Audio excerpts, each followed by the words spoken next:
Vamos a ver.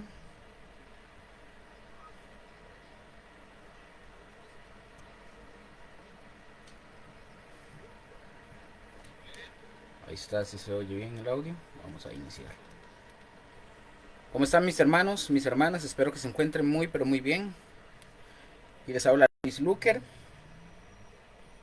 Y hoy estamos aquí, gracias al Señor, con un estudio bíblico más, ¿verdad? Gracias al Señor, del libro del Apocalipsis.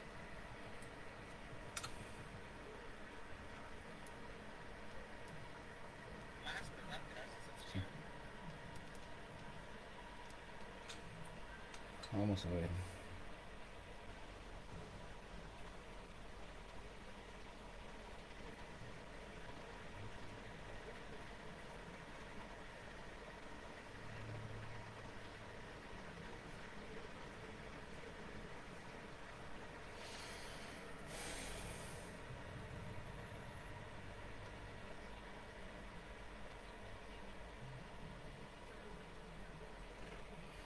Ok, vamos a dar inicio, mis hermanos, de una vez. Espero que se encuentren muy bien. Les bendigo enormemente. Como dije, estamos aquí. Hoy estamos 11 de septiembre del 2025 para continuar con el estudio bíblico del libro del Apocalipsis, esperando nuevamente que todo lo que hayamos venido viendo, tanto todos nosotros, ¿verdad? Y aquellos que tal vez se hayan unido después, hayan o hayamos aprendido algo y estemos aprendiendo de lo que la palabra del Señor nos está enseñando y mostrando constantemente. Este, Solo un breve recordatorio.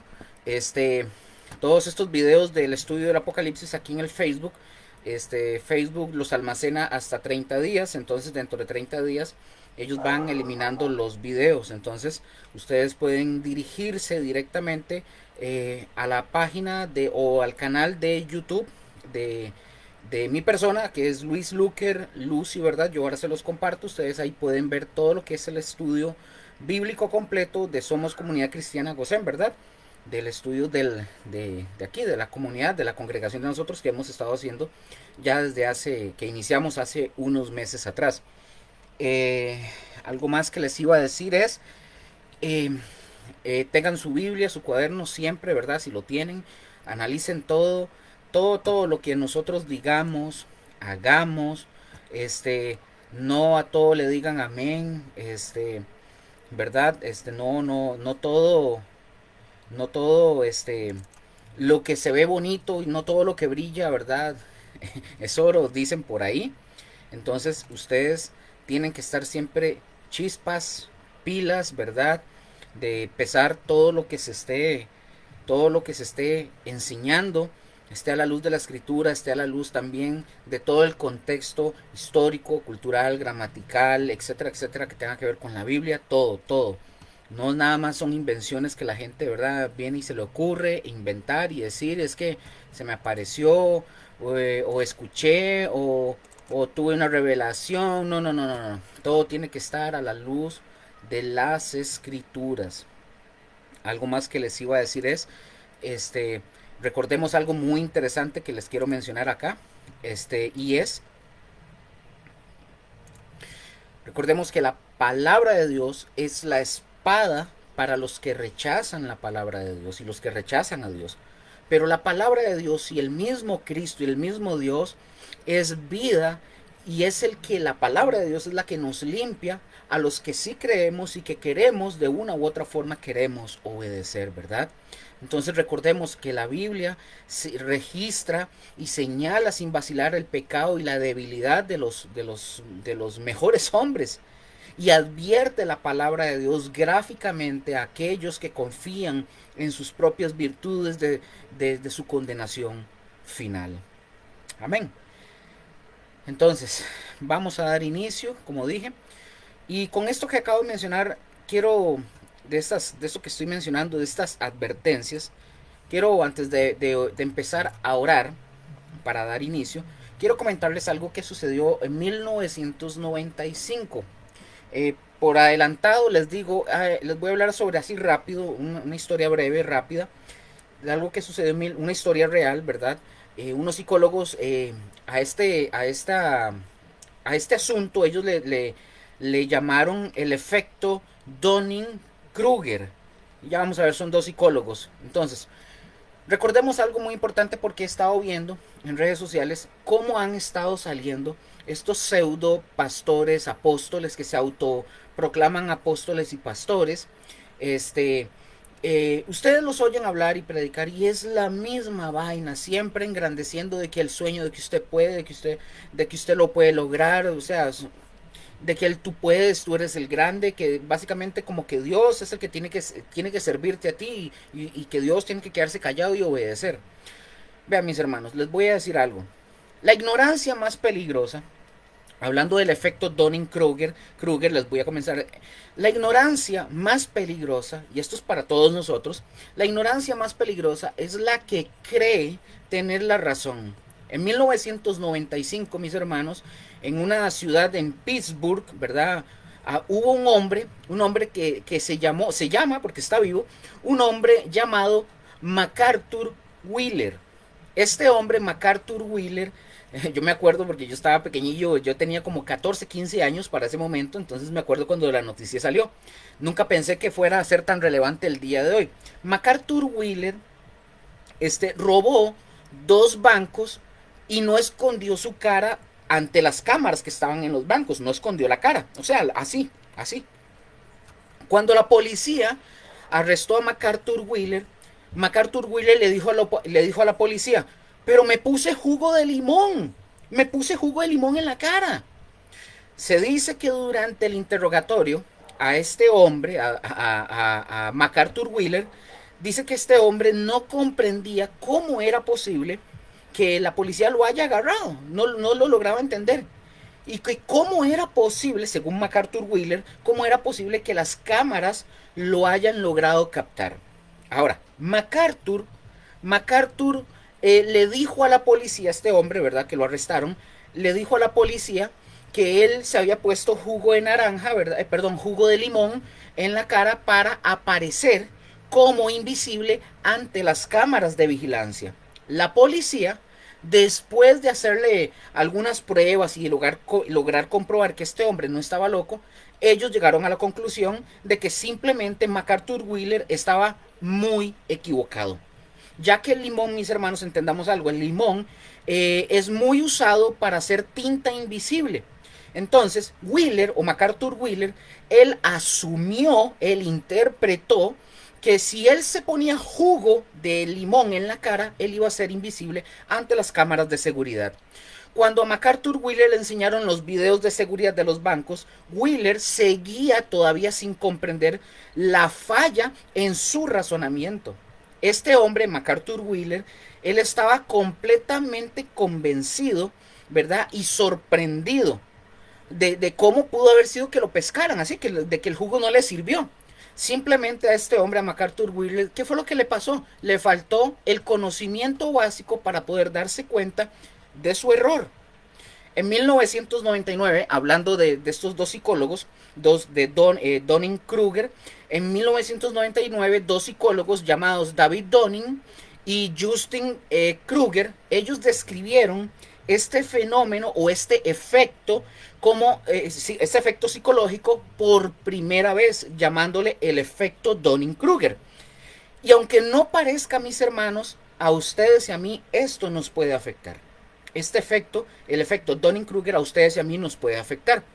En los ensayos psicológicos, ¿verdad? En estos ensayos psicológicos, estos dos doctores, ellos explican cómo las personas, sean ustedes o sea yo, cómo nosotros podemos llegar a ser tan ignorantes respecto a un tema que podemos llegar a no ser capaces de darnos cuenta de esa falta de conocimiento. O sea, simplemente no saben que no saben. O sea, usted y yo podemos ser tan ignorantes y falta de conocimiento que pues simplemente no sabemos que no sabemos.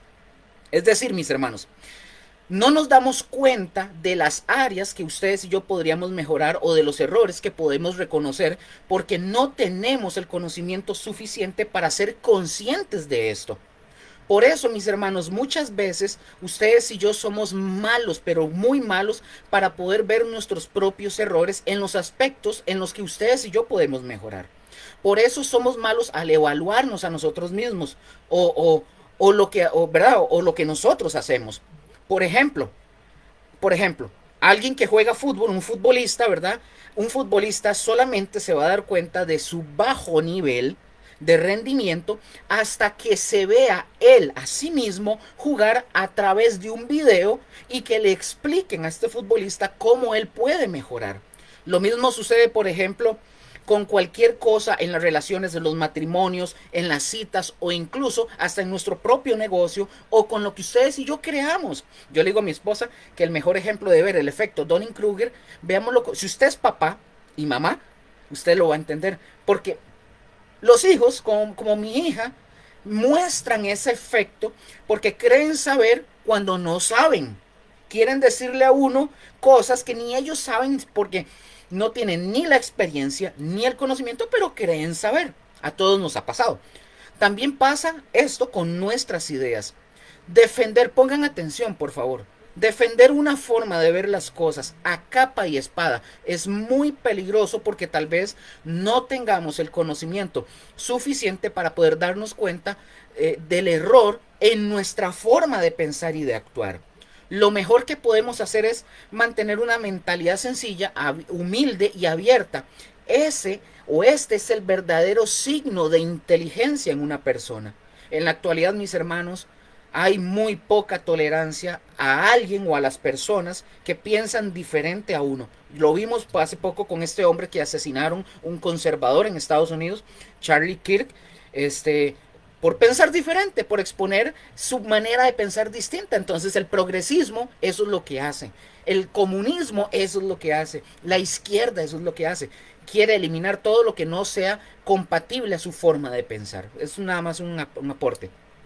Como dije, en la actualidad hoy hay muy poca tolerancia a alguien que piensa diferente a uno. ¿Qué pasa cuando alguien piensa, en el caso de nosotros, cuando alguien piensa diferente a uno? Yo ya me he dado cuenta, a mí me han dejado de seguir en el Facebook, gente que yo tenía, gente que escucha esto en el YouTube, se ofenden rapidísimo y se van, como que si yo estuviera preocupado por eso. Se van, lo dejan de seguir a uno, lo dejan de seguir a uno en las redes sociales, en lugar de escuchar nuestros argumentos contrarios a los de ellos. Por eso es importante, mis hermanos, siempre buscar una retroalimentación, una crítica constructiva y seguir aprendiendo. Recordemos que la gente que más se equivoca es la que menos lo admite, porque no está abierta a reconocer. Amén. Entonces vamos a orar para empezar porque quería hablar sobre... Saludos a Joseph, ahí lo vi, bendiciones mi hermano, es un abrazote enorme. Por eso les digo, hoy vemos muchos de estos pseudoapóstoles que se autoproclaman pseudoapóstoles y pastores que están solamente, y ustedes los escuchan predicar, escuchen, no se coman todo, no digan a todo amén, pesen toda la luz de las escrituras. Pero parece que a la gente definitivamente les gusta. Por eso la palabra de Dios nos enseña que Dios permite a los falsos maestros, a los falsos pastores, a los falsos profetas, para darle lo que a esos falsos cristianos se merecen. Suena muy feo, pero esa es la realidad. Los aceptan y los reciben. Jesús dice, viene otro en mi nombre, bueno, un pseudo, ¿verdad? Estoy parafraseando. Viene otro, a ese lo reciben, pero vengo yo y no me reciben. Está hablando también de esos falsos que la gente recibe. Bien, está el verdadero, lo rechazan, al falso lo abrazan, le entregan casas, esposas, terrenos, dinero, carro, de todo. Se entregan totalmente. Por eso Dios permite al falso maestro, al falso pastor, al falso profeta, porque es la paga justa para poder hacer esa diferencia, apartar a la verdadera iglesia de la iglesia visible, la iglesia invisible de la iglesia visible que hoy es esa corrupta que se está viendo por todas partes. Bueno, vamos a orar para iniciar. Padre, gracias te damos. Vamos a iniciar este estudio bíblico, Señor. Señor, siempre poniendo en tus manos todo lo que hagamos, todo lo que pensemos y todo lo que vayamos a decir en tus manos, Señor, en el nombre de Jesús. Señor, dirige nuestras palabras, nuestros hechos, todo lo que hagamos, Señor. Guárdanos, Señor, de que no digamos cosas que están en nuestra mente, en nuestro corazón ocultas, cosas para manipular. No lo permitas, Señor. No permitas que digamos cosas que a ti, que tú nunca has dicho, Señor. En el nombre de Jesús. Yo te pido por mis hermanos, mis hermanas que van a venir a ver este estudio, Señor, para que tú les alumbres los ojos de su entendimiento, que tu Santo Espíritu los dirija a lo que es correcto, Señor, en el nombre de Jesús. Y que ellos puedan empezar todo lo que aquí se diga y se haga en el nombre de Jesús. Amén y amén. Bueno, vamos a dar inicio, mis hermanos. Bueno, ya hablé un tema ahí que tenía que decir. Bueno, la semana pasada, mis hermanos, para dar inicio de un solo tiro, la semana pasada estudiamos, recordemos, cómo el apóstol Juan, eso es breve lo que voy a mencionar, al apóstol Juan se le dio, recordemos, una caña, ¿verdad?, para medir el templo de Dios, el altar y a los que adoraban ahí, ¿verdad?, en él. Medir, mis hermanos, recordemos, simboliza propiedad, preservación y protección divina. Dios muestra que el templo y los que están dentro del templo le pertenecen a Él. Este templo, recordemos algo, no es la iglesia, sino que es un templo futuro, un futuro en Jerusalén que será, recordemos, que será profanado, ¿verdad?, por el anticristo. El atrio, ¿verdad?, de lo que vimos, el atrio exterior quedó fuera de la medida porque será entregado, como dice la escritura, a los gentiles, quienes pisotearán Jerusalén por 42 meses, es decir, 3 años y medio, ¿verdad? También, mis hermanos, vimos la introducción a los 2 testigos, quienes profetizarán durante 1260 días con el poder del Espíritu Santo, mostrando las señales como las de, como las de Moisés y Elías, protegidos por Dios hasta que completen su misión. Amén. Bueno, vamos a ver, quedamos en el capítulo 11 de Apocalipsis, versículo 8. Voy a leer nuevamente el versículo 8. Ya lo habíamos visto la semana pasada, pero lo voy a volver a leer para retomar. Dice, capítulo 11 de Apocalipsis, versículo 8. Y sus cadáveres estarán en la plaza de la grande ciudad, que en sentido espiritual se llama Sodoma y Egipto, donde también nuestro Señor fue crucificado.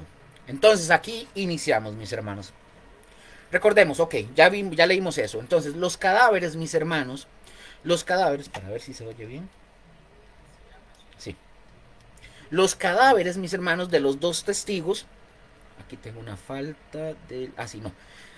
Los 2 cadáveres, mis hermanos, de los 2 testigos serán expuestos, como dice la palabra, en la plaza de la gran ciudad que en sentido espiritual se llama Sodoma y Egipto. Pongan atención.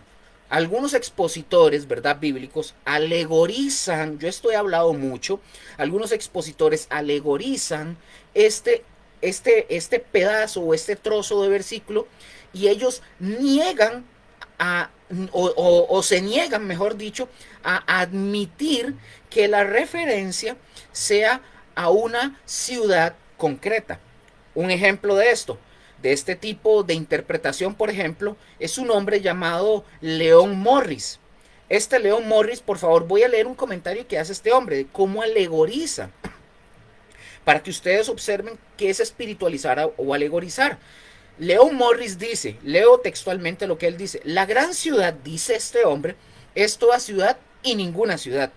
Es el hombre, ojo lo que dice, eso es espiritualizar o alegorizar, es el hombre civilizado en una comunidad organizada. Tal alegorización, mis hermanos, sin embargo, es del todo innecesaria. Eso es así como viene el comentario. Entonces, los 2 testigos, mis hermanos, para que entendamos esto, los 2 testigos son muertos en la ciudad de Jerusalén, la cual es descrita en 3 términos ilustrativos. Por ejemplo, ¿en cuáles ciudades dice que eran estos? Dice Sodoma. ¿Y de qué nos está hablando cuando habla de Sodoma? Esto nos está hablando de la inmoralidad que va a reinar y va a imperar en ese periodo. Ahora, el ministerio, ojo con esto, el ministerio de los 2 testigos, como el pasaje claramente lo está demostrando, tiene lugar ¿en dónde? En Jerusalén. Imaginémonos esto y pensemos en esto ahorita. Si ahorita el Espíritu Santo está, y es el que detiene toda esa maldad, por así decirlo, el que retiene toda esa maldad que está por manifestarse, cuando surja el anticristo, hago la pregunta, ¿cómo será cuando ya se manifieste entonces el anticristo? Imagínense, si las cosas están como están, que van a ir empeorando, imagínense cuando ya se manifieste el hombre de pecado. Pero mis hermanos, aquí está hablando de eso. Cuando se menciona Sodoma, se está hablando o está expresando de que es inmoralidad. Ahora, Egipto, cuando menciona Egipto, se está hablando de opresión y esclavitud. Eso es lo que va a haber, opresión y esclavitud.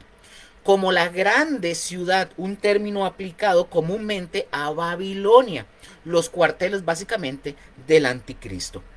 Si durante mis hermanos, si durante los primeros 3 años y medio el liderazgo de Jerusalén está a la par con el anticristo, es fácil ver cómo estos títulos aplican y cualquier ciudad, ojo con esto, para ver algún momento, perdón, aquí, ya, para correr esto acá, ok, cualquier ciudad enamorada con el anticristo o metiéndose en un pacto con el anticristo, mis hermanos, pues es lógico que se le pueda llamar Sodoma, Egipto y Babilonia. Obviamente, cualquier ciudad que quiera hacer ese tipo de pacto, obviamente va a caer en eso que se le llame Sodoma, Egipto y Babilonia. La metáfora, mis hermanos, la metáfora de Sodoma y Egipto es sumamente apropiada si se tiene o si tenemos en cuenta que de Sodoma o Sodoma apunta a lo más profundo de la degradación moral. Mientras que Egipto, en la mente judía, ojo con esto, en la mente judía es sinónimo de opresión sin misericordia y esclavitud despiadada.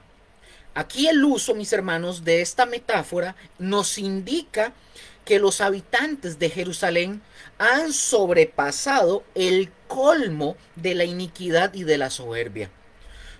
Entonces, con todo esto que mencioné, no existe fundamento exegético que apoye otro significado que no sea la ciudad, que no sea la ciudad de Jerusalén.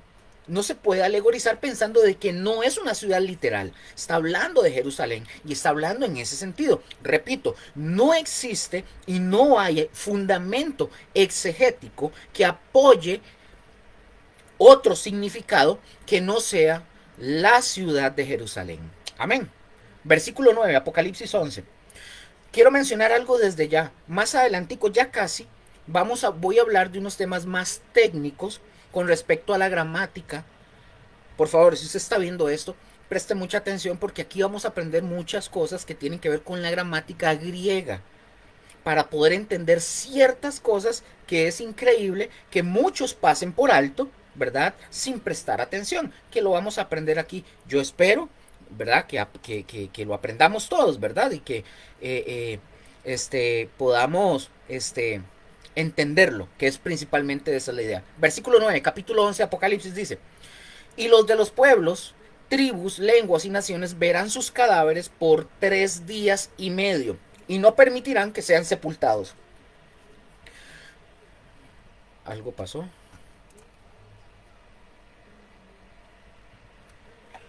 ¿Se pegó o no?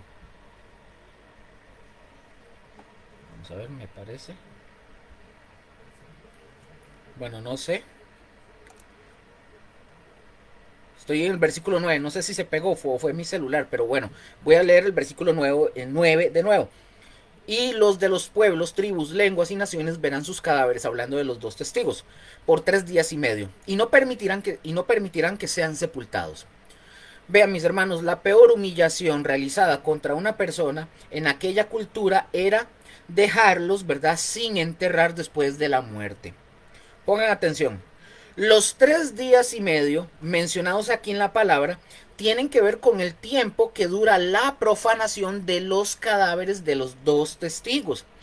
Y esto no guarda relación alguna con los 3 años y medio que dura la segunda mitad de la tribulación, ¿verdad? Para que lo tengan ahí pendiente.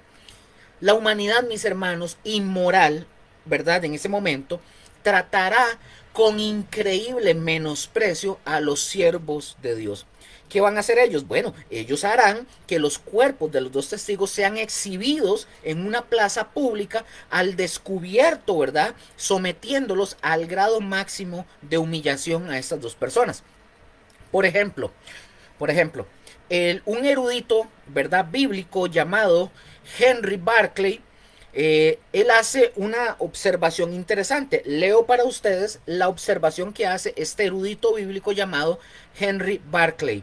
Dice él, leo textualmente: el deleite de los espectadores es representado de modo tan diabólico como infantil.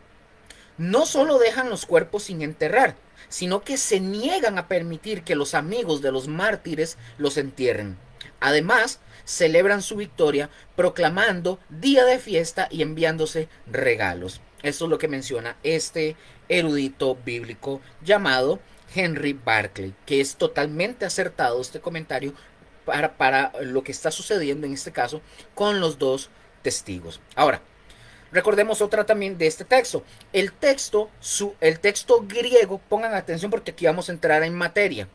El texto griego sugiere que habrá una representación de los habitantes de la tierra presente en la ciudad de Jerusalén, que por un periodo de 3 días y medio desfilarán frente a los cadáveres de los dos testigos. Amén. Versículo 10. Versículo 10. Y los moradores, vean lo que va a suceder y pongan atención. Y los moradores de la tierra se regocijarán sobre ellos. ¿Quiénes son ellos? Los dos testigos. Y los moradores de la tierra se regocijarán sobre ellos y se alegrarán. Y se enviarán regalos, ojo, unos a otros. Pongan atención. Probablemente la expresión los moradores de la tierra incluye a gente que vive o que vive fuera de Jerusalén. También incluye eso, que es gente que vive fuera de Jerusalén. Es decir, la tierra, o sea, hablando de las personas, parece regocijarse sobre las muertes, ¿verdad?, de los dos testigos. O sea, para ellos es una alegría. Y aquí viene una pregunta. ¿Y qué era lo que estaban profetizando los dos testigos? Juicio. Juicio. Ellos estaban vestidos, dice la escritura, de cilicio, y la gente, dice la escritura, que era atormentada por eso que ellos hacían, les profetizaba, ¿verdad? Y la gente era atormentada por eso, por el juicio. El hecho, mis hermanos, de que esto se ha visto por todos los pueblos, tribus, lenguas y naciones, ¿de qué es entonces lo que nos está hablando? Pues es una profecía indirecta de los medios masivos de comunicación modernos. Es decir, cuando esto se escribe, recordemos que todas las épocas de todos los cristianos, cuando no existía ni el celular, ni el Messenger, ni las computadoras, ni nada, no podían comprender cómo podía ser eso. Pero hoy nosotros, al ver eso, decimos que esto es una profecía indirecta, haciendo mención de todos los medios de comunicación. ¿Cuáles? Celulares. Hoy todo, algo sucede, se hace viral en segundos. Entonces, aquí hay una profecía indirecta de los medios masivos de comunicación modernos, que ya hoy sí podemos comprender que tiene más lógica, porque hoy, como dije, algo sucede, son segundos y ya una noticia, un evento, un video, una foto, lo que sea, se hace viral en segundos. Hoy tenemos básicamente toda una vida transmitida a nivel mundial. No sabemos si para esa época, cuando esté el anticristo, no sabemos si va a ser el CNN, no sabemos si va a ser por Facebook Live, no sabemos si va a ser por YouTube, no sabemos si va a ser por TikTok, no se sabe. A lo mejor va a ser una nueva cadena de televisión que se llame la Noticias 666, que está representada por el anticristo, no lo sabemos, pero todo lo que va a suceder va a ser en vivo, transmitiendo el video de los dos testigos muertos con una supuesta humillación hacia estos dos personajes. Esta asombrosa escena, mis hermanos, descrita aquí, tomando lugar, ¿verdad?, es también la idea de que el mundo trata a estos dos testigos de una manera totalmente humillante. Entonces, el tener sus cuerpos muertos a la vista de todo el mundo, o era mejor dicho, ¿verdad? También la peor humillación que una persona puede sufrir a manos de sus enemigos. Vea lo que dice el texto. Y se alegrarán. Pongan atención, como dije, aquí vamos a entrar en materia más técnica, así que por favor pongan mucha atención. Y se alegrarán y se enviarán regalos unos a otros, porque estos dos profetas habían atormentado a los moradores de la tierra. Pongan atención, voy a tratar de ir un poco más lento. Observemos acá los verbos usados para describir la festividad organizada por los moradores de la tierra. Número 1. Se regocijarán. En el griego, mis hermanos, aquí lo voy a hablar de una manera técnica, pero les voy a dar la explicación simple y sencilla para que ustedes lo comprendan y para que usted sea responsable. Cuando usted vaya a estudiar la Biblia, usted tiene que considerar esto también. Se regocijarán. En el griego, mis hermanos, pongan atención. En el griego es el presente indicativo, voz activa, de una palabra griega que es kairo. Kairo 5463, ya se las comparto. Kairo, que significa, esta palabra significa gozarse, regocijarse. Ahora, algunos tal vez se queden ahí como nosotros decimos, los ticos bateando con lo que yo estoy diciendo. Ya les explico, les dije que aquí vamos a entrar en materia y voy a ir un poco lento. Presente indicativo, voz activa, significa que alguien hace algo de verdad ahora mismo. Voy paso a paso para que lo comprendan. Presente indicativo, voz activa. ¿Por qué digo esto? Porque tenemos que prestar atención a las palabras cuando usted y yo estudiamos, ver que siempre en el griego, ¿verdad? Aparece si es un sustantivo, si es un iba a decir, ¿sabes qué iba a decir? Me estaba acordando del curso de conta, iba a decir pasivo. Nada que ver. En el presente indicativo, voz activa en el griego, hay que prestarle atención a todo esto. Sea el aoristo, sea todo ese tipo de cosas, hay que prestarle atención para saber qué quiere decir esas palabras. Presente indicativo, voz activa. ¿Qué quiere decir? Voy paso a paso, se los voy a compartir en la barra de los comentarios. Presente, cuando habla presente, es como hablar de algo que pasa ahora mismo. Es como que se está hablando de algo que pasa ahora mismo. Recordemos que estamos viendo la palabra kairo, que significa gozarse. Cuando dice que se alegrarán y se enviarán regalos y todo eso, se regocijarán, que es gozarse y regocijarse. Entonces, cuando hablamos del presente indicativo, es presente, es algo que pasa ahora mismo. Indicativo es cuando hablamos de algo que es real, de verdad, no un tal vez ni un ojalá, es algo que se da como tal. Voz activa es cuando el sujeto hace la acción. Voy a compartírselos acá para que lo tengan ahí. Ahorita más adelante vamos a ir viendo esta. Yo creo que esta va a ser más didáctica, Rose, ¿verdad? Se puede decir. Con esto sí. Hoy el estudio va a ser un poco más didáctico, pero esto les va a ayudar a ustedes para que posterior, porque de esto vamos a seguir hablando en las demás lecciones, ¿verdad? Que tienen que ver con palabras y con este tipo de la gramática griega principalmente. Entonces ahí se los compartí para que ustedes vayan teniendo una idea de lo que estamos hablando. Ahora, pongan atención. El tiempo presente sugiere una acción continua. El modo indicativo señala la realidad de dicha acción. Ahora, los habitantes de la tierra, o sea, permanecerán en un estado de regocijo durante el tiempo que contemplan los cadáveres de los dos testigos. Amén. Ahora, número 2, se alegrarán. Se alegrarán. Repito, ahí en la barra de comentarios les voy a ir poniendo ciertas cositas para que lo entiendan, pero es su deber estudiarlo. Si ustedes lo estudian y son estudiantes aplicados, van a aprender un montón. Se alegrarán. En el griego, pongan atención, por favor. Pongan mucha atención. En el griego, esta palabra o esta frase, ¿verdad? Se alegrarán. En el griego es el presente indicativo, voz media, de Eufraíno, del Strong 2165. Ya se los comparto.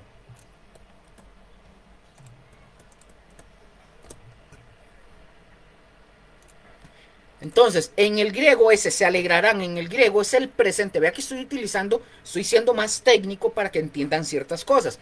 Es el presente indicativo, voz media, ¿de qué? De Eufraíno. Ahora, presente indicativo, voz media, significa que alguien hace algo ahora mismo y lo hace para sí mismo o porque también le afecta a él, si fuera el caso. Voz media. ¿Qué significa, Luker? Vea que esto va a ser más, repito, más didáctico. Voz media. Aquí viene lo especial. Pongan atención. En la voz media, cuando nosotros estudiamos y entramos para ver todo esto, la voz media, por así decirlo, la persona hace la acción, pero también recibe el resultado o se beneficia de lo que hace. Es como decir, por ejemplo, yo me baño. Es un ejemplo. Yo me baño. Es decir, yo hago la acción. ¿Cuál es la acción? Bañarme. Y también recibo el beneficio de quedar limpio. Otro ejemplo. Ella se peina. Un ejemplo. Vea que esto es como para chiquitos de 7 años. Ella se peina. Ella hace la acción y al mismo tiempo la acción es para ella. Entonces, es para que ustedes y yo tengamos este ejemplo. Este verbo, pongan atención, este verbo expresa, cuando estamos hablando de que se alegrarán, este verbo expresa el estado mental y emocional de la gente que disfruta al comprobar que los dos profetas están muertos. Es decir, se alegran y reciben regocijo, como esa paz. La muerte de los dos testigos produce en los habitantes de la tierra un entusiasmo jubiloso por el cese de la actividad de los dos profetas. Entonces, por eso necesito explicar paso a paso todo lo que tiene que ver con el tema gramatical, para que ustedes puedan disfrutar de lo rico que es entender esto, viéndolo desde ese punto. Buenas noches a Rose, que la vi aquí y ahora está aquí arriba. Entonces, número 3. Y se enviarán regalos unos a otros.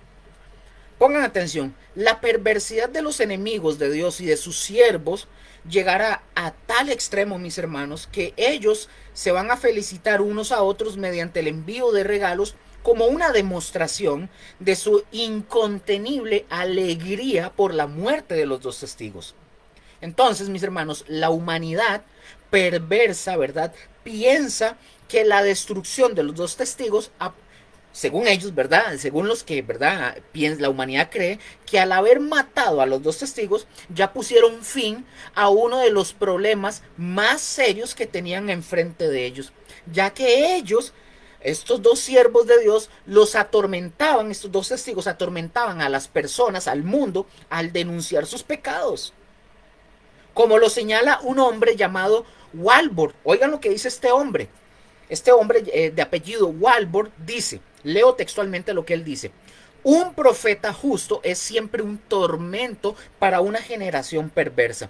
Los dos testigos son un obstáculo para la iniquidad y la incredulidad y el poder satánico prevaleciente en aquel tiempo. ¡Wow!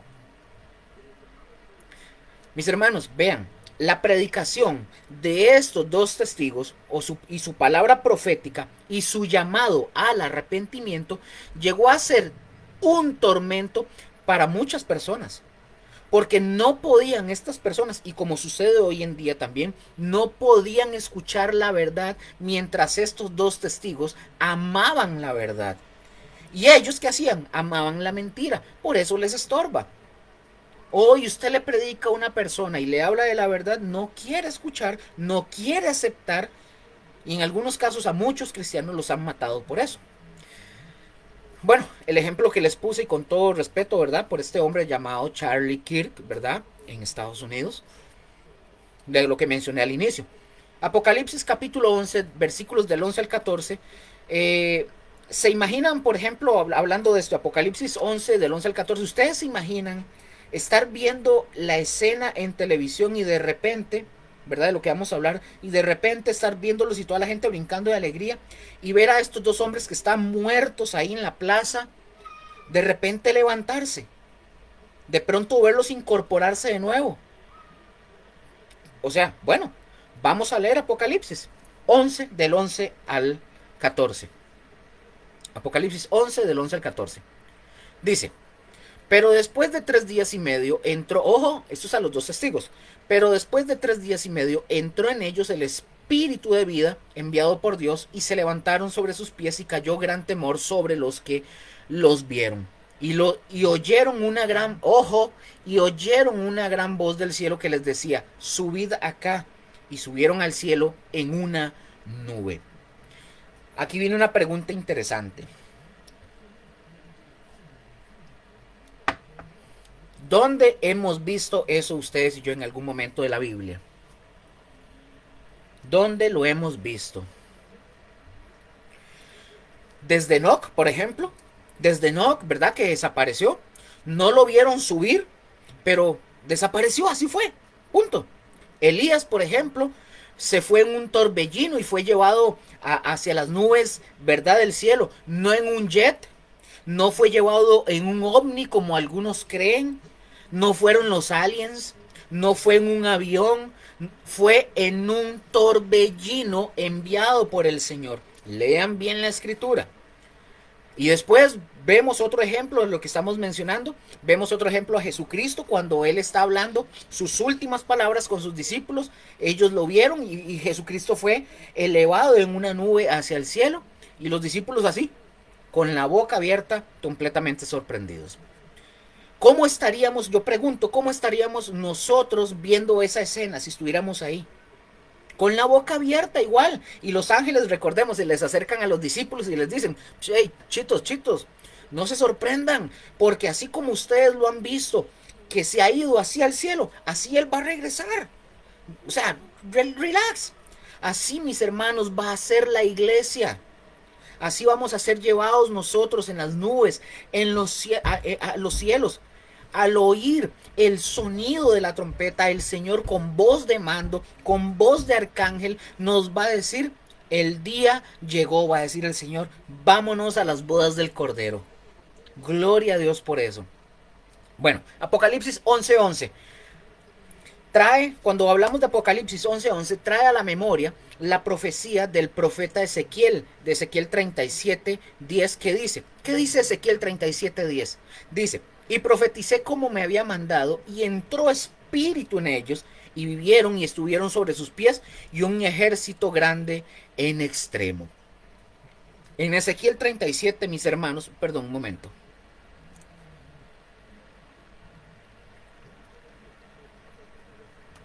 Vamos a ver, ok.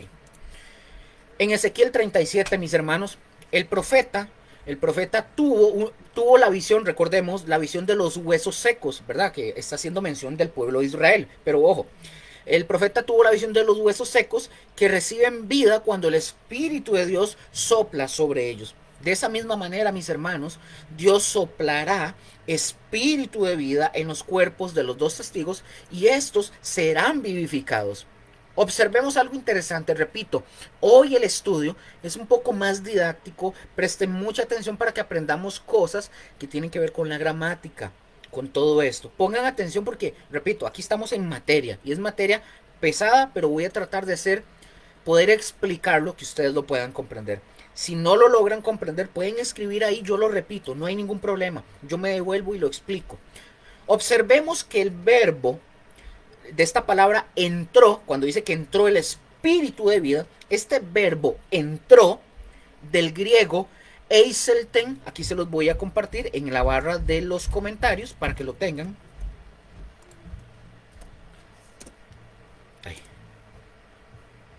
Ahí está. Eiselten, ¿verdad? Pongan atención y voy lento, voy a pasito. Este es el segundo aoristo, modo indicativo, voz activa de eiserkomai. Aquí se los voy a compartir para que lo tengan. Todo así como se los estoy diciendo. Yo les dije a ustedes un principio cuando empezamos el estudio bíblico. Nosotros no estamos ocultando información de nada. Es cosa que usted puede buscar y aprender. Aoristo, mis hermanos, pongan atención. El aoristo, modo indicativo, voz activa.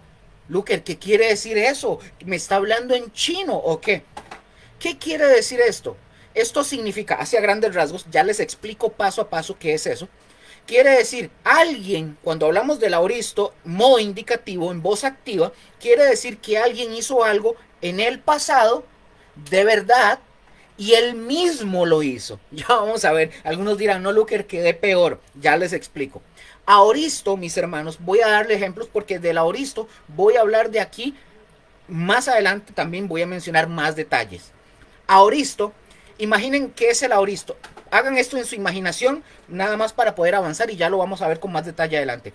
El aoristo, imagínense ustedes que ustedes agarran una foto. En una foto ustedes ya ven una imagen de una acción ya terminada. ¿Estamos de acuerdo? Una acción terminada. No importa, en el aoristo, no importa cuánto duró, solo lo que nos quiere decir es que ya pasó. El aoristo en griego bíblico, pongan atención, el aoristo en griego bíblico se usa mucho para contar cosas que ya sucedieron de una vez. El aoristo en griego es el equivalente, pongan atención, es el equivalente al pretérito indefinido, también llamado pretérito perfecto simple. Es un tiempo verbal, esto es en el griego, el aoristo, es un tiempo verbal, ¿verdad? En español que se usa, por ejemplo, nosotros en el español usamos el pretérito. La diferencia entre el aoristo y el pretérito la vamos a ver más adelante. Pero, por ejemplo, estoy dándoles un ejemplo, porque el aoristo nos habla de algo que parece que es algo hecho en el pasado. En cambio, cuando nosotros utilizamos el pretérito, para nosotros en el español, el pretérito es algo que ya sucedió, algo que ya pasó. El aoristo tiene una diferencia interesante, ya lo vamos a ver. Entonces, el pretérito perfecto simple es un tiempo para nosotros, es un tiempo verbal en español que se usa para expresar acciones completadas en el pasado. En el griego, pongan atención, en el griego, el aoristo es un tiempo verbal que describe la acción en su totalidad, como un todo completo, pero sin enfocarse en el proceso o en la duración. Es, por ejemplo, es como que si el hablante o el que está hablando tomara, como dije, una fotografía de la acción ya realizada. Como se traduce, por ejemplo, en la mayoría de los casos, al pasar al español se traduce como un pretérito simple. Un ejemplo, escribí, comí, creí. Estoy hablando que algo ya pasó. Eso es en el pretérito simple. Es algo que ya sucedió. Porque esa es la forma, por ejemplo, es la forma más parecida en nuestra lengua para dar la idea de una acción completa en el pasado. Ya vamos a ver más sobre eso. Repito, hoy es más didáctico porque tenemos que entender esto, porque así vamos a entender por qué muchos se equivocan y fallan al decir, por ejemplo, algunos creen que todo lo que está en el Apocalipsis ya eso pasó y todo lo ven simbólico. Lo ven como que algo que ya sucedió. Aquí es donde está el error que ellos cometen al no considerar este tipo o estas cosas en la gramática, que es un poco más pesado, ¿verdad? Pero hay que aprenderlo. Entonces, la diferencia clave. El pretérito en español marca tiempo pasado. ¿Estamos? El aoristo en griego marca más bien el aspecto de una acción completa, no necesariamente un tiempo cronológico. Vamos a ver, ya lo vamos a ir aprendiendo. Yo sé que lo van a aprender. Vean. El aoristo en griego, mis hermanos, normalmente describe una acción completa vista como un todo, sin enfocarse en cómo empezó ni en cómo terminó.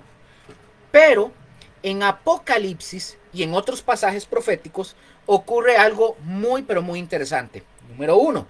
Los escritores bíblicos utilizan el aoristo para hablar de cosas futuras como que si ya hubieran pasado. Número 2. No, voy a repetir este número 1. Los escritores bíblicos usan el aoristo griego, ojo, para hablar de cosas futuras como que si ya hubieran sucedido. No han sucedido. Ahorita van a entender. A esto se le llama, número 2, a esto se le llama a veces el aoristo profético o profético perfecto. También se le conoce de esa forma. Ahora, número 3. La idea es que aunque todavía no sucede en la historia, cuando habla del aoristo, son tan seguras porque Dios las ha decretado que se expresan como que si fueran hechos consumados. Eso es el aoristo. Por eso dije que es muy distinto al pretérito. Tal vez nosotros lo vemos como un pretérito y hablando de algo que ya pasó. Pero el aoristo da la idea, repito, el aoristo, la idea es que aunque todavía no sucede en la historia, porque está hablando de los que se regocijan con los 2 testigos y todo eso. Aquí está diciendo el aoristo, Juan está hablando como diciendo algo, dándolo por un hecho como consumado, pero todavía no sucede. Entonces el aoristo, aunque todavía no sucede en la historia, es un hecho tan seguro, tan contundente y seguro, que se va a dar. ¿Por qué? Porque Dios las ha decretado, que expresan como que si ya fueran hechos consumados. Por ejemplo, en Apocalipsis 11, que ahorita lo vemos, 11 del 15 al 18, cuando suenan las trompetas y se habla del reino de Cristo, algunos verbos están en aoristo, como por ejemplo uno en griego que está como basileuo, o sea que es reinó o ha reinado. Cuando ustedes ven esta expresión en el texto que dice Cristo reina o está reinando o reinó, eso es un aoristo, esos verbos que viene del griego basileuo del Strong 936, repito, que es reinó, ha reinado. Ojo con esto lo que viene, aunque el reinado completo de Cristo es todavía futuro. Quiero que sepan algo. Gracias al comprender el tema gramatical, ¿verdad? De los verbos estos y del aoristo y todo esto, nosotros entendemos que Cristo todavía Él no está reinando, Él no está en su trono. Él estaba ejerciendo su función como sacerdote. Aunque la palabra diga que está en el trono, todavía no. Porque por eso hay que ver la gramática. Y hay que entender esto para entender cuando dice reino, reinó o ha reinado. El reino completo de Cristo es futuro todavía. Es aún futuro. Por ejemplo, en el griego nos lo presenta como algo ya realizado para mostrar la certeza absoluta de ese hecho. No está todavía en su trono, pero nos está diciendo en el griego lo presenta como algo ya hecho, algo contundente, algo que no se ha dado, pero ya está, que se va a dar y punto. En resumen, el aoristo en estos casos no significa simplemente mostrar la certeza absoluta. Perdón, ahí me equivoqué. El aoristo en estos casos no significa simplemente pasado. Perdón, ahí me hice bolas. El aoristo, repito, en estos casos no significa simplemente pasado, sino una acción segura y consumada, aunque en nuestro tiempo aún esté por cumplirse. Amén. Por favor, si lo captó y lo entendió, póngame ahí, amén. Escriba ahí amén. Ok, sigo. Modo indicativo, cuando nosotros estamos hablando del modo indicativo, es cuando hablamos de algo que de verdad pasó.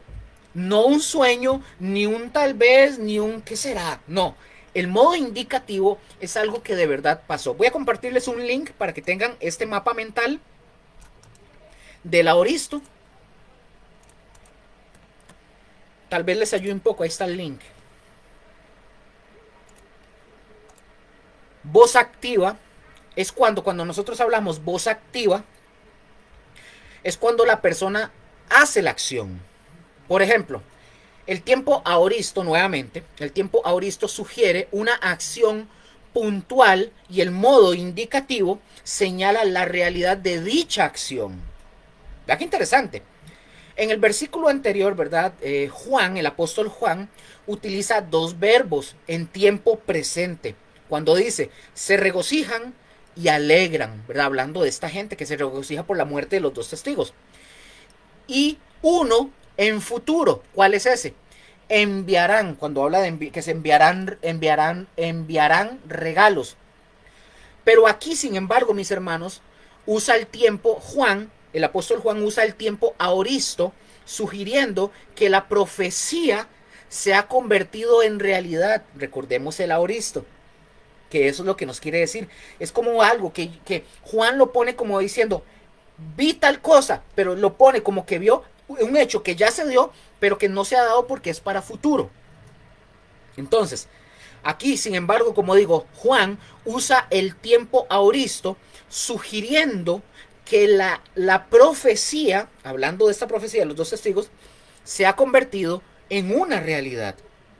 El apóstol Juan, mis hermanos, destaca el hecho de que los dos testigos, como dice la palabra, se levantaron sobre sus pies, como evidencia de que ellos estaban vivos.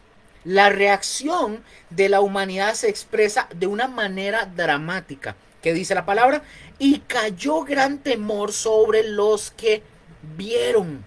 Entonces, aquí, mis hermanos, debemos de suponer que la resurrección de los dos testigos tiene lugar a la vista de un montón de personas.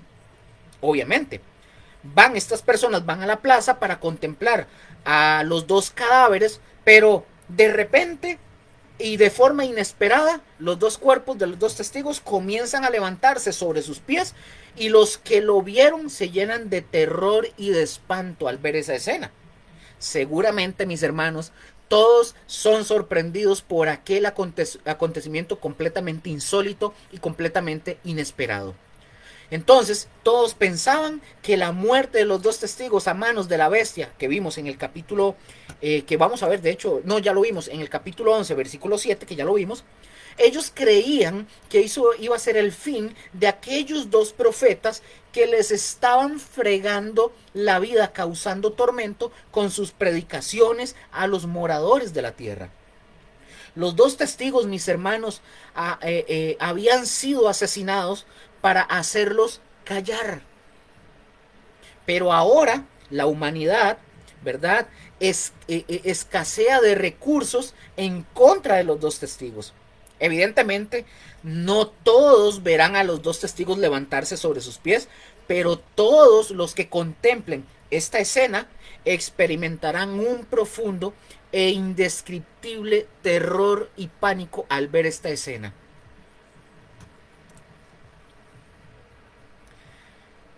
Tremendo. Hoy esta lección es muy bonita, así que, bueno, sigamos. Versículo 12, Apocalipsis 11.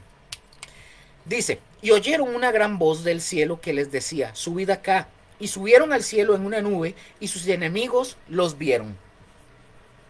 Vean, mis hermanos, la voz de los testigos había sido silenciada aquí en la tierra, cosa que eso va a suceder, ¿verdad? Pero Dios habla desde el cielo con una voz potente y una voz inconfundible. La voz de Dios les ordena a los dos testigos diciéndoles, subid acá. Ojo, el verbo subid ya más o menos entendimos del aoristo, supongo. Por favor, si no lo entendió, véalo de nuevo para que lo pueda comprender. Igual, más adelante vamos a seguir hablando sobre esto. El verbo subid es el aoristo imperativo, voz activa de la palabra griega anabaino. Aquí se los comparto en la barra de los comentarios. Ya les repito. Repito, el verbo subid es el aoristo imperativo, voz activa de anabaino, anabaino 305 del Strong, que esta palabra significa subir. El aoristo, aquí vean qué interesante, el aoristo imperativo es una orden para que alguien haga una acción completa de una vez y por sí mismo. En el texto, cuando nosotros vemos el texto, sugiere o da la idea a una acción rápida y urgente. Eso es lo que nos quiere decir. La ascensión, ¿verdad? Cuando suben, la ascensión de los dos testigos sucede a la vista de todos sus enemigos. O sea, esto básicamente es un espectáculo público que todo el que quisiera podía verlo, básicamente. O sea, no estaba oculto, la gente lo va a ver. La resurrección, ¿verdad? Y posterior ascensión de los dos testigos es la reivindicación de que tanto el ministerio que estos dos hombres realizaban como sus propias personas tienen de manera incuestionable el sello de la aprobación divina de parte de Dios. Ya en el Antiguo Testamento, por ejemplo, hombres como Enoc y Elías, ellos fueron llevados por Dios al cielo también, como la palabra lo expresa. En el Nuevo Testamento se narra, por ejemplo, la ascensión del Señor Jesucristo, como lo menciona Hechos 1. También en Primera de Tesalonicenses capítulo 4, versículo 17, se menciona el acontecimiento de lo que es el arrebatamiento de todos los que están en Cristo Jesús para ser trasladados a la gloria antes de que comiencen los juicios de la gran tribulación. El ascenso de los dos testigos, ¿verdad? De Apocalipsis 11:12, será visto por todos sus enemigos, es decir, aquellos que se opusieron al ministerio de ellos dos, y luego ellos celebraron la muerte de esos dos testigos mediante señales de qué, de alegría y de mandarse regalos, de todas estas formas que ellos hicieron. Es muy posible, mis hermanos, que la gente, según lo que menciona el texto, es muy posible que las personas escuchen la voz de Dios ordenándole a los dos testigos que suban al cielo. Pero aunque no escuchen la voz de Dios, suponiendo, ¿verdad? Ellos sí van a ver el acto más dramático de la ascensión de los dos testigos y van a quedar asombrados y completamente perplejos. Amén. Avancemos. Versículo 13. En aquella hora hubo un gran terremoto. La expresión, mis hermanos, en aquella hora, sin duda alguna se refiere al acontecimiento de la resurrección de los dos testigos, porque viene todo, está en una hilación completa el mismo del versículo, ¿verdad? Está junto el texto. Sin duda se refiere al acontecimiento de la resurrección de los dos testigos y su ascensión a la presencia de nuestro Señor y Dios Todopoderoso. Es decir, no solamente el Señor se llevó a los dos testigos. ¿Qué más hubo después de que se llevó a los dos testigos? Un gran terremoto. Y este suceso, mis hermanos, trae a la memoria el hecho de que hubo un terremoto también el día de la crucifixión de nuestro Señor Jesús, ¿verdad? Como lo menciona Mateo capítulo 27, versículos 50 al 54. También la Biblia predice que habrá un gran terremoto que coincidirá también con la segunda venida de Cristo Jesús aquí a la tierra. ¿Dónde lo vemos, Luker? Vayan a Ezequiel, capítulo 38, versículos 19 al 20. También en Zacarías, capítulo 14, versículos 4 al 5. Amén. Sigo leyendo, versículo 13. Y la 10ª parte de la ciudad se derrumbó, y por el terremoto murieron en número de 7,000 hombres, y los demás se aterrorizaron y dieron gloria al Dios del cielo. Versículo 14. El segundo ay pasó. He aquí el tercer ay viene pronto.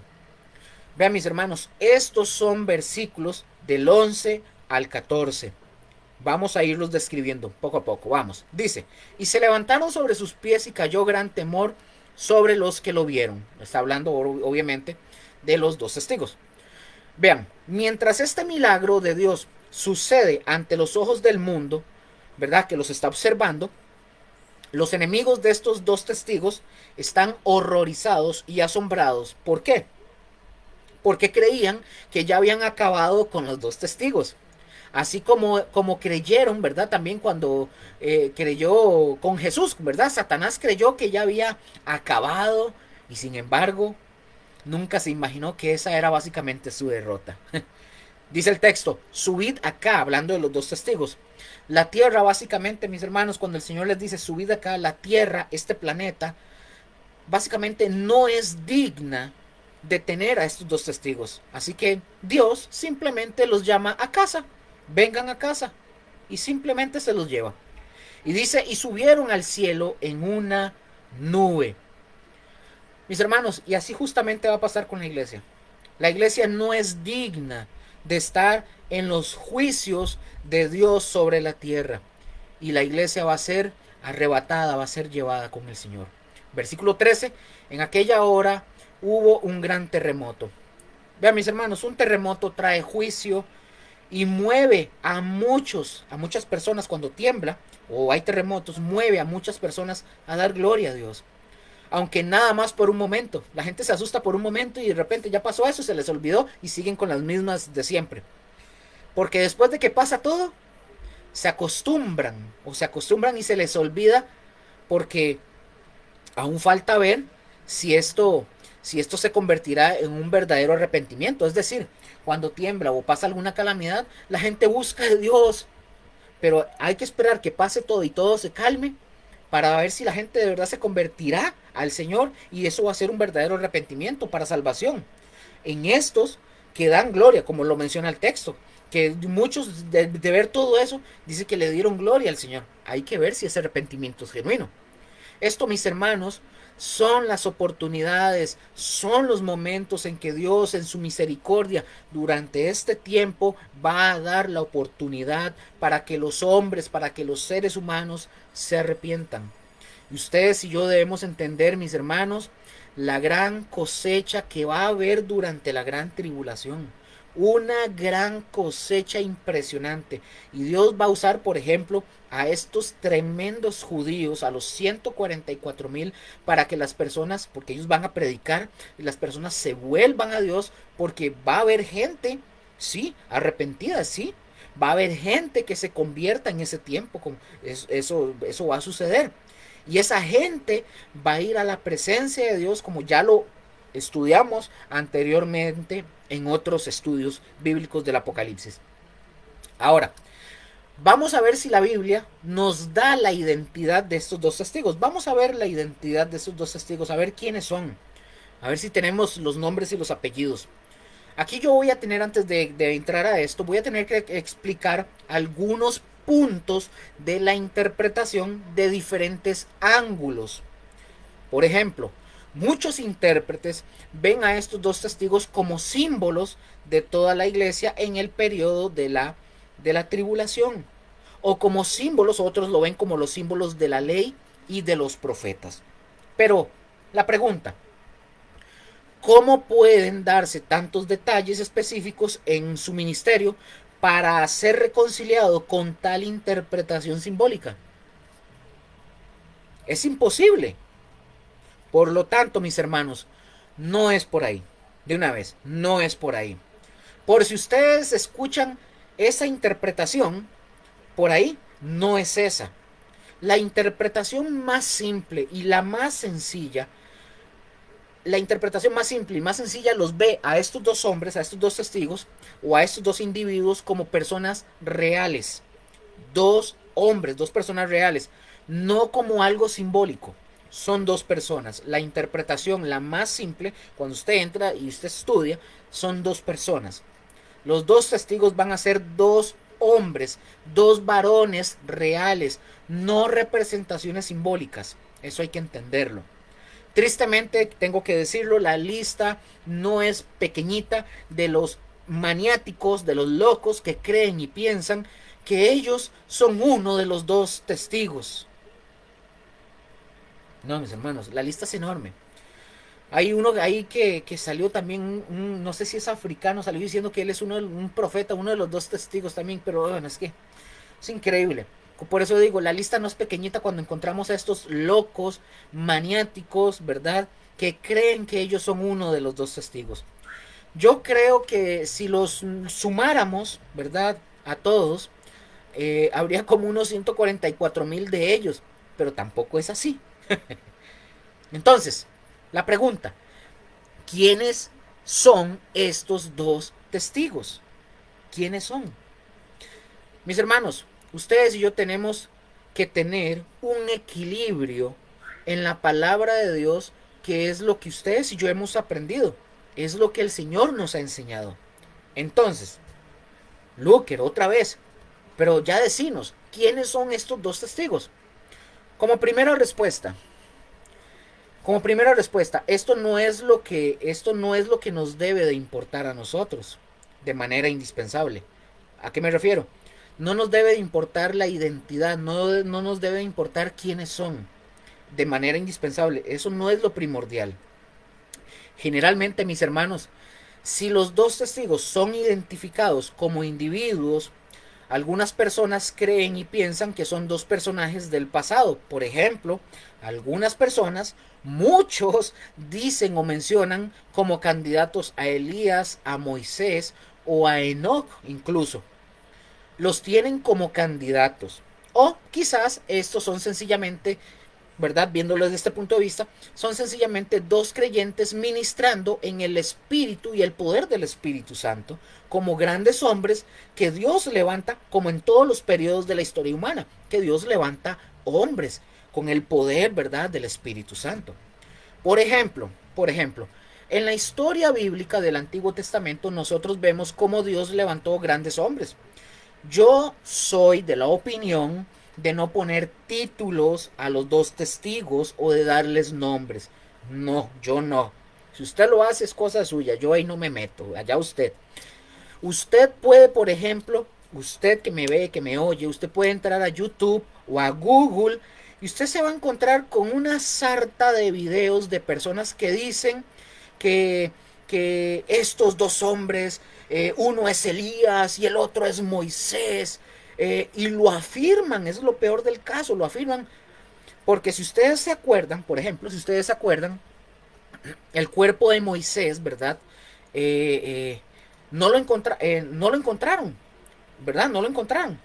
Pero en la transfiguración de Jesús, vemos a Jesús que estaba hablando con Elías y con quién más, con Moisés. Y es de ahí donde todas estas personas, en sus imaginaciones, falta de estudio, irresponsables por no estudiar bien la palabra de Dios, ellos ahí es donde sacan sus locuras, ¿verdad? Y es de ahí donde ellos toman y ellos afirman que ellos son los dos testigos. El texto no dice eso, pero bueno, ellos creen eso. Otras personas incluso dicen que son simbólicos porque uno representa a los profetas y el otro representa a la ley. Esta posición suena muy bonita y parece que esta posición parece como que encaja, como que calza bien en el rompecabezas. Pero si nos ponemos a pensar de la manera como debemos de hacerlo, Moisés y Elías sí fueron llevados a la presencia de Dios. Pregunto, ¿podrían haber soportado Elías y Moisés estar en la presencia de Dios con su cuerpo, sus cuerpos normales sin haber sido completamente glorificados? No, no podían, mis hermanos. Se hacen polvo cósmico. No hubieran podido soportar jamás. Yo creo, mis hermanos, aquí yo les voy a hablar de esta forma. Yo creo que lo más sensato, y sin decir algo que no dice la escritura, ustedes y yo tenemos que pensar que estos dos, los dos testigos, son dos creyentes que Dios levanta y que ministran en el poder semejante a uno y en el poder semejante a otro, es decir, semejante a Elías y semejante a Moisés, no que son ellos. Es decir, uno es semejante, ¿verdad?, al de Moisés y el otro es semejante al de Elías. Por ejemplo, es como cuando leemos Malaquías capítulo 4 versículo 5, Malaquías, ¿verdad?, habla proféticamente, al final habla de Elías. Dice que Elías se levantaría y haría convertir el corazón de los hijos con los padres. Y ojo, y ese Elías figuradamente se estaba refiriendo a Juan el Bautista, porque Juan el Bautista iba a tener esas características que tenía el profeta Elías. No es que resucitó Elías, no. Está hablando de características. No está hablando de Elías, está en el cielo. Le estaba dando como esas calidades a Juan el Bautista. Entonces, mis hermanos, estos creyentes que Dios va a levantar, esos dos testigos, ¿verdad?, que van a morir, pero que luego Dios los va a resucitar, los va a levantar, ¿verdad? Son dos individuos.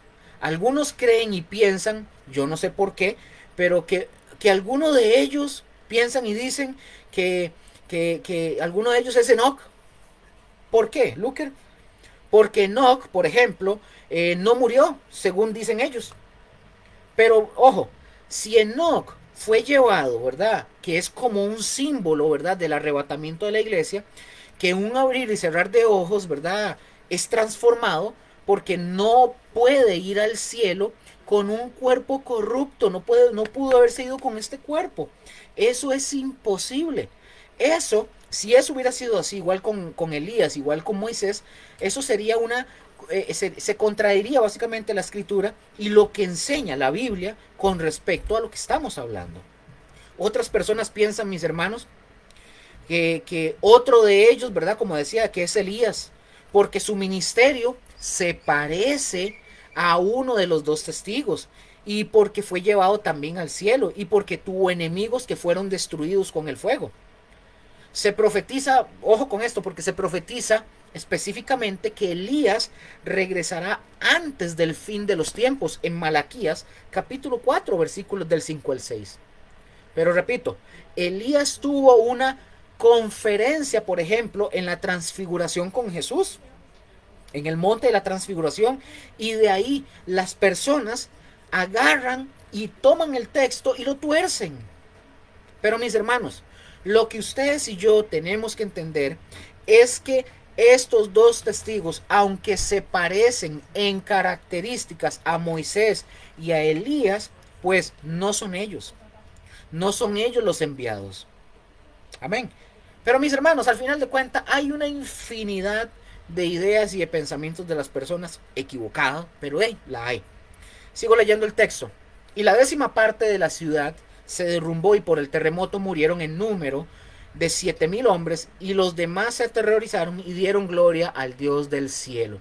Del cielo, aquí me equivoqué, del cielo. Le quité la E. El fuerte terremoto, mis hermanos, derrumbará la 10ª parte de la ciudad. ¿Cuál ciudad? La ciudad de Jerusalén. Eso solo será un juicio parcial y preliminar. Además, como resultado del terremoto, dice que muere un total, vean qué interesante, porque dice que muere un total de 7,000 personas. Pongan atención, el texto griego original dice, y fueron muertos por el terremoto nombres, con N, nombres de personas. En el original dice eso, vean qué interesante. Esta expresión, cuando nosotros vemos el original que dice, y fueron muertos por el terremoto, nombres de personas, esta expresión nos puede sugerir el hecho de que Dios divinamente selecciona a los que padecen esta catástrofe por ser los principales instigadores de la oposición contra o en contra de los dos testigos. Puede ser. Un resultado significativo de lo que va a suceder es el hecho de que el resto de las personas, es decir, los demás habitantes de la ciudad, dice que se llenan de pánico. Entonces, la expresión se aterrorizaron, que aparece aquí en la Reina Valera de 1960, según el texto griego, sugiere un cambio brusco de actitud. O sea, sienten una intensa consternación y un profundo temor de lo que está sucediendo.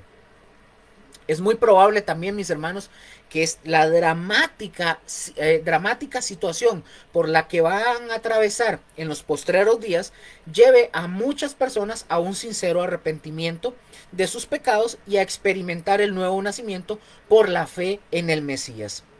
Amén. Es muy probable. Entonces, la frase, y dieron gloria al Dios del cielo, nos sugiere un reconocimiento de la soberanía de Dios. Y es factible que ante la tremenda crisis causada por la intervención sobrenatural de Dios, muchos seres humanos se vuelvan a Dios y por la fe estas personas acepten la salvación que Jesús, ¿verdad?, da a todo aquel que cree en él. Amén. Vamos avanzando. La expresión que dice el Dios del cielo, cuando vemos esa expresión, el Dios del cielo, es una fórmula usada en el Antiguo Testamento, ¿verdad?, con el fin de distinguir al Dios verdadero y separarlo de los dioses paganos.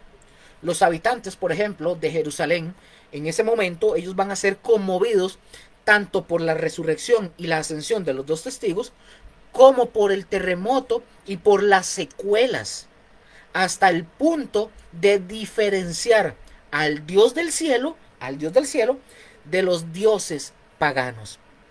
Es muy probable, es muy posible que los sobrevivientes del terremoto, es muy probable, genuinamente se arrepientan y busquen la salvación. Existe la duda de que una humanidad, porque existe, ¿verdad? Existe la duda de que una humanidad endurecida por el pecado y en evidente rebeldía contra Dios, existe la duda de que pueda cambiar tan radicalmente. No obstante, mis hermanos, la gracia de Dios siempre sobreabunda donde el pecado abunda, como lo dice Romanos 5:20 en la parte B. Verso 14 de Apocalipsis 11 para avanzar. El segundo ay pasó. He aquí el tercer ay viene pronto.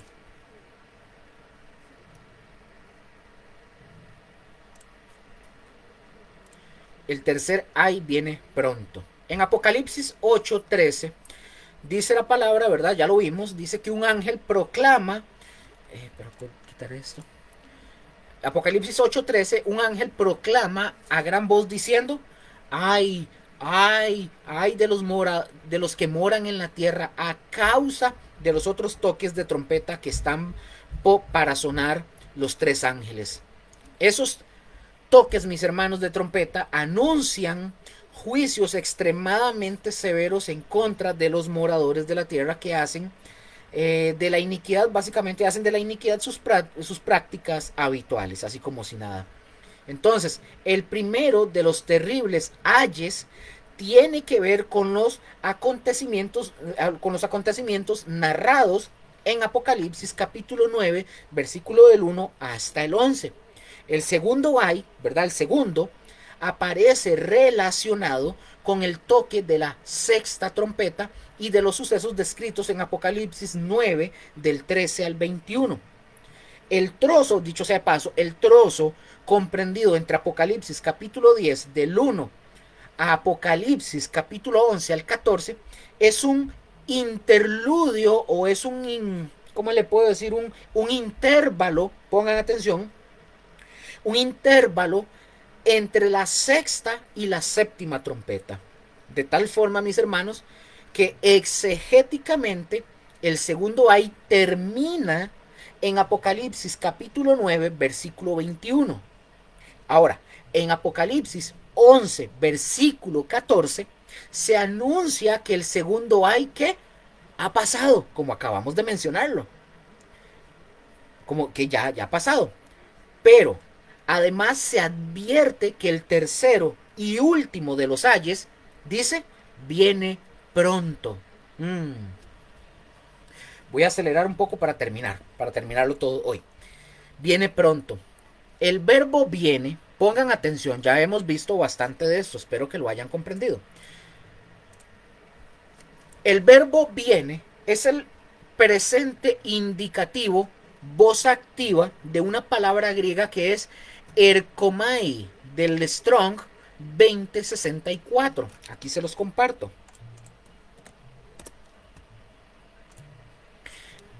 Entonces viene, el verbo viene es el presente indicativo, voz activa de erkomai, ¿verdad? Este verbo, pongan atención, este verbo se usa o se utiliza aquí en ese texto con una función de futuro. El tiempo presente, recordemos, sugiere la urgencia de la acción y el modo indicativo modo indicativo es la realidad de la misma. Amén. Entonces, ahora, el adverbio pronto, porque dice viene pronto, el adverbio pronto viene de una palabra griega que es taku, como decir taco, pero con una U, taku. Aquí se los voy a compartir, taku. Del Strong 5036. Taku. Taku. Esta esta palabra señala la velocidad de la ejecución de la acción a partir de su comienzo. Entonces, ustedes y yo tenemos que tener presente que la séptima trompeta, que la séptima y última trompeta, ojo, cuando dice, repito, cuando dice viene pronto, ya les mencioné, este adverbio pronto señala la velocidad de la ejecución de la acción a partir de su comienzo. Entonces, ustedes y yo tenemos que tener presente que la séptima y última trompeta contiene los juicios de las 7 copas. Esos juicios acompañarán la segunda venida de Cristo aquí a la tierra. Dichos juicios se caracterizarán por su severidad y fulminante ejecución, y con ellos se consumará la ira de Dios. Amén. Vamos a seguir adelante y vamos a ver la séptima trompeta. Ya vimos a los 2 testigos y debemos entender que estos van a ser 2 creyentes poderosos que el Señor va a levantar. Él los usa, los protege, los guarda durante el tiempo del reinado del anticristo. Los matan, los exponen, pero al final el Señor los resucita y se los lleva al cielo y hace una demostración poderosa ante los ojos de todo el mundo, y que incluso ya lo ha hecho el Señor. Lo hizo ya con su iglesia. Si nosotros ya viéndolo en el Apocalipsis, ya la iglesia no está, lo hizo con la iglesia. Entonces, la séptima trompeta, mis hermanos, Apocalipsis 11, versículo 15, la séptima trompeta finalmente suena. Vamos a leer. Versículo 15. El séptimo ángel tocó la trompeta y hubo grandes voces en el cielo que decían: los reinos del mundo han venido a ser de nuestro Señor y de su Cristo, y Él reinará por los siglos de los siglos. Vean, después del intervalo o el interludio del capítulo 10:1 hasta el capítulo 11, versículo 14, para arreglar esto aquí, ahora sí, al capítulo 11 hasta el versículo, del capítulo 11 al versículo 14, el apóstol Juan recibe la revelación con la que se reanudan los juicios de las trompetas. Como ya lo mencioné, mis hermanos, anteriormente, la séptima trompeta contiene los juicios de las 7 copas que acompañan la segunda venida de Cristo aquí a la tierra. Con el sonido, mis hermanos, de la séptima trompeta, el ángel del séptimo ángel se produce el majestuoso anuncio de que el Señor viene a tomar posesión de su reino. La frase que dice y hubo grandes voces en el cielo nos revela que la escena descrita es completamente celestial. Para ver, paso aquí. Es completamente celestial. El verbo, cuando nosotros vemos esta palabra, el verbo hubo, está en el tiempo aoristo y sugiere una acción súbita y que a la vez contrasta, mis hermanos, con el silencio que se produce con la apertura del séptimo sello en Apocalipsis capítulo 8 versículo 1. Por ejemplo, que ya lo vimos, el séptimo sello, recordemos que ya lo vimos, el séptimo sello trajo un profundo silencio de media hora, ¿se acuerdan? En Apocalipsis capítulo 8, versículo 1. Pero la séptima trompeta inicia el gozo de la resolución inevitable que va a suceder. La expresión grandes voces describe un acto apropiado para un acontecimiento tan significativo como es el anuncio de que el reino del mundo va a pasar a ser el reino del Señor y de su Mesías. Las voces, mis hermanos, se escuchan, que dice en el cielo, aunque anuncian un acontecimiento que se relaciona directamente, ¿verdad? Perdón, aquí me enredé, ya mis bolas porque estaba viendo otra cosa. Las voces se escuchan en el cielo, aunque anuncian un acontecimiento que se relaciona directamente con la tierra. El texto, dicho sea de paso, el texto no menciona, no dice cuál es el origen de las voces, pero, ojo con eso que voy a decir, pero lo más probable es que procedan de los tres grupos de seres angelicales que rodean el trono celestial. Por ejemplo, un comentario, ¿verdad?, que hace un hombre, como acabo de mencionar, que se llama John F., que ya lo he mencionado varias veces, un comentarista, ¿verdad?, un comentario que él hace, que es John F. Walbur. Él explica y dice lo siguiente, dice, leo textualmente: en contraste con casos anteriores donde la solitaria voz hace el anuncio, aquí hay una gran sinfonía de voces que cantan el triunfo de Cristo. Eso es lo que dice este hombre en su comentario. Entonces, un acontecimiento de importancia tan trascendental es sin lugar a dudas aclamado con gran júbilo por las huestes celestiales. Entonces, mis hermanos, a través del Apocalipsis hay una constante intervención angelical, como lo hemos visto una y otra vez.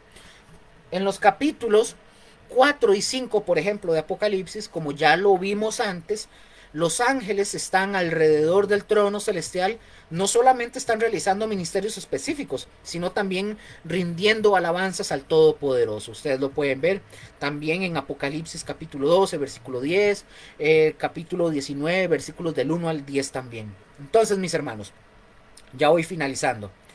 Es sumamente importante recalcar que los eventos que van a tener lugar como resultado del toque de la séptima trompeta no van a suceder de una manera súbita, sino que tendrán un periodo de tiempo de cierta duración, como ustedes lo pueden ver en Apocalipsis 10, versículo 7.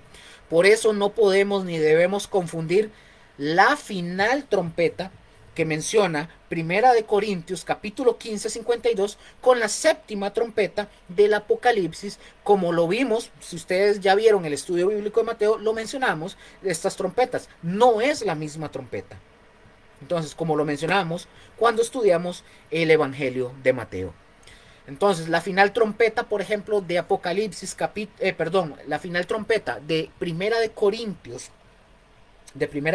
capítulo 15, 52, tiene que ver con la resurrección de los cristianos que hayan muerto y la transformación de los que aún vivan con miras a ser arrebatados a la presencia del Señor Jesús. La séptima trompeta del Apocalipsis tiene que ver con los acontecimientos que tendrán lugar con la gran tribulación. La séptima trompeta, mis hermanos, del Apocalipsis contiene los juicios de las siete copas que serán simultáneas con la venida de Cristo a la tierra a inaugurar el reino mesiánico por 1000 años. La séptima trompeta, mis hermanos, da lugar también a la anticipación de que el Señor tomará posesión del reino. Aunque la conclusión, ¿verdad?, de los acontecimientos es asegurada en el cielo, tan pronto como la trompeta comienza a sonar, el reino glorioso del Mesías aún no ha comenzado en la tierra, ya que los habitantes de la tierra todavía tienen que experimentar algunos de los juicios más terribles del periodo de la gran tribulación. Entonces no puede haber una proclamación más gloriosa que esta. Los reinos del mundo, como dice el texto, los reinos del mundo han venido a ser de nuestro Señor y de su Cristo, y Él reinará por los siglos de los siglos. En el texto griego, mis hermanos, en el original griego, el reino, dice el reino en lugar de los reinos. El uso del singular contempla al mundo como una unidad. Ojo con esto, lo contempla como una unidad, un reino único y concreto.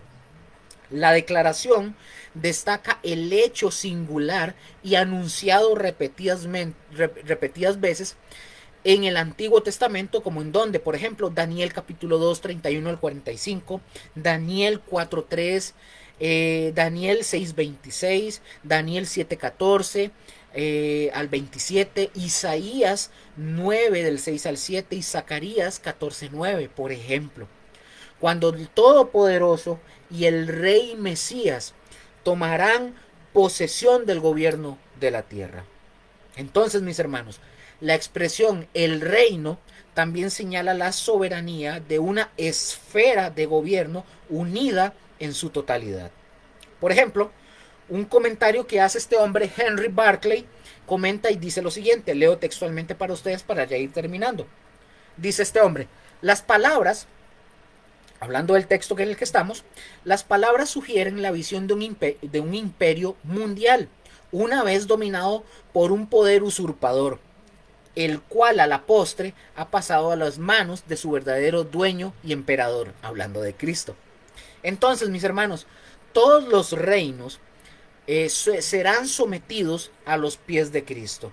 Por eso dice el texto, han venido a ser de nuestro Dios.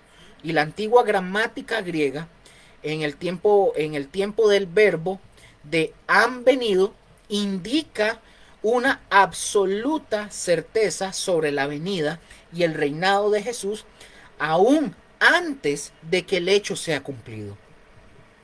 Como dije, mis hermanos, este verbo es el aoristo indicativo, voz media de una palabra griega que es ginomai, del Strong 10, ya se los comparto, del Strong 1096.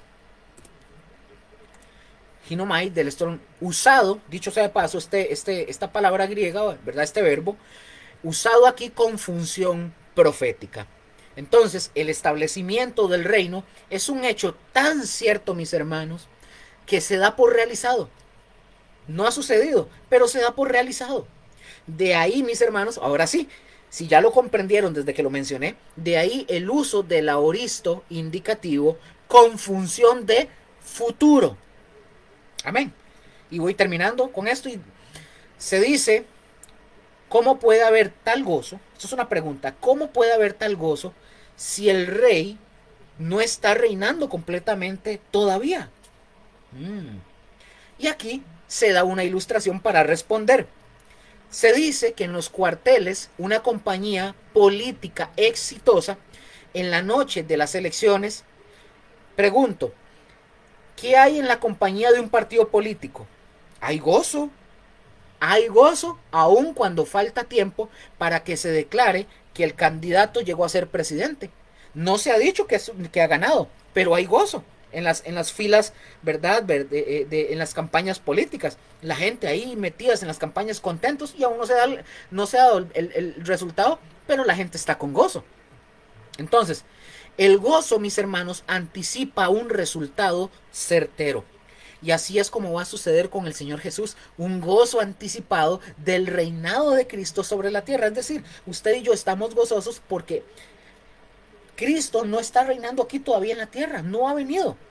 Pero es un hecho tan contundente que nosotros nos gozamos, porque aunque no lo veamos todavía, va a suceder.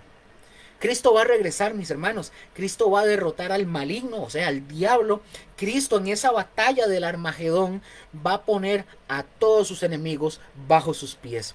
Y Él va a reinar, Cristo Jesús, por 1000 años de paz aquí sobre la tierra. Amén. Amén y amén. Mis hermanos, terminamos acá el estudio bíblico que nos correspondía el día de hoy. La semana siguiente, Dios primero, continuamos y vamos a seguir aprendiendo más cosas. Por favor, hoy vimos bastante, muy didáctico, aprendan sobre eso. Cuando estudien, no estudien superficialmente. Vayan, vean, yo les sugiero, vayan al curso de hermenéutica y estudien. Van a aprender un montón a poder sacar eso. Es un trabajo arduo, pero van a quedar tan satisfechos de aprender tan claro de la palabra de Dios, de cómo interpretar correctamente la palabra de Dios, que van a darse cuenta de qué es lo verdadero y qué es lo falso. Háganlo ustedes y se darán cuenta. Entonces, mis hermanos, de verdad un gusto, un placer, de verdad que hayan estado aquí. Para los que posteriormente vean esto, les recuerdo, Facebook lo retira a los 30 días de su plataforma de Facebook. Entonces el video, esto va a estar en YouTube, en mi canal, aquí se los comparto para que lo busquen, y ustedes puedan ir ahí están los cursos de hermenéutica, de todo lo que tengan que ver, y ahí poco a poco vamos a ir subiendo más, igual que el del canal de la congregación, que todavía hay que actualizarle y migrar varios videos. El canal, aquí voy a ponerle canal.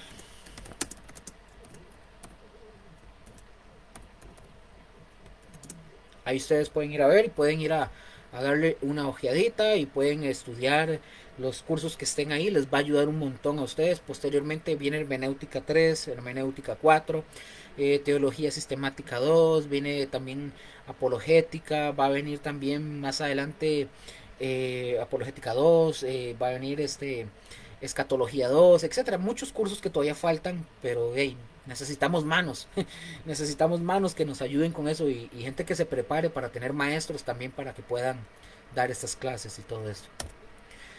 Entonces, si usted quiere, pues hágalo y necesitamos de verdad gente con un corazón comprometido con el Señor, primeramente, y posteriormente para servir, ¿verdad? En esto. Entonces, ojalá lo puedan hacer. Mis hermanos, vamos a orar para terminar. Padre, gracias te damos por esta noche, por tu estudio. Señor, por esta palabra hermosa que tú nos enseñas día con día, porque todo lo que sabemos, sea poquito, sea mucho, de ti proviene. El conocimiento de ti viene. Gracias. Y ese conocimiento, Señor, lo queremos aprovechar para tu reino, para engrandecerte a ti, Señor, para glorificarte a ti, no para glorificar al hombre. No, no, no, no. Somos vasos, somos herramientas, somos instrumentos. Yo te pido por mis hermanos para que ellos también quieran, Señor, prepararse y poder hacer más de estos cursos que están en el canal, tanto de la iglesia como del personal, para hacer de esos cursos que ellos quieran, Señor, aprender, y no solo aprender, sino que también poder venir y ponerlos para que ellos den algún curso, alguna lección, Señor, también, para que esto se extienda más, Señor, y pueda llegar a muchas personas y puedan conocer más de Cristo y de tu palabra. Gracias, Señor, por esta noche.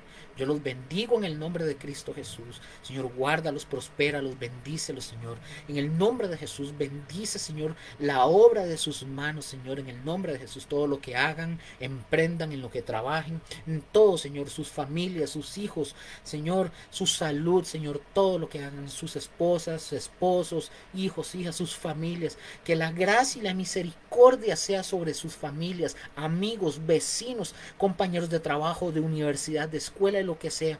Que la gracia y la misericordia llegue para que pueda haber salvación en cada uno de ellos y en nuestros familiares, dentro y fuera del país. En el nombre de Jesús.